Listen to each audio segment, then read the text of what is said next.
জাতীয় রাজস্ব বোর্ডের চেয়ারম্যান আবু হেনা মোহাম্মদ রহমাতুল মুনিমের পদত্যাগের দাবিতে আজও উত্তাল ছিল প্রতিষ্ঠানটির কর্মকর্তা কর্মচারীরা বলছেন দীর্ঘদিনের বঞ্চনা ও বৈষম্যের শিকার তারা। সকালে এনবিআরের সামনে মানববন্ধন করে বিক্ষোভ জানান কর্মকর্তা কর্মচারীরা। এ সময় তারা বলেন স্বৈরশাসকের ঘনিষ্ঠ সহচর বর্তমান এনবিআর চেয়ারম্যান ও কর প্রশাসনের সচিব শাহিদুজ্জামানকে অবিলম্বে পদচ্যুত করে বহিষ্কার করতে হবে। বিক্ষোভ চলাকালে সেনাবাহিনীর সদস্যরা এসে কর্মকর্তা কর্মচারীদের শান্ত করার চেষ্টা করেন।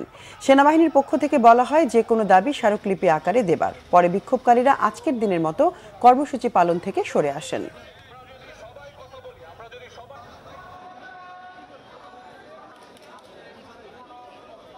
প্রশাসন থেকে কোনো প্রকার আমরা এখানে প্রেশনে আমাদের কোনো চেয়ারম্যান আমরা চাই না। আর এই বর্তমান যে দুর্নীতিবাজ যে চেয়ারম্যান যে আছে তার আমরা অপসারণ চাই। প্রশাসন ক্যাডারের হাতে রাজস্ব বোর্ড সম্পূর্ণরূপে যেভাবে কুক্ষিগত হয়ে আছে সেটা থেকে আমরা সংস্কার চাই, মুক্তি চাই এবং সেটা ইমিডিয়েটলি চাই।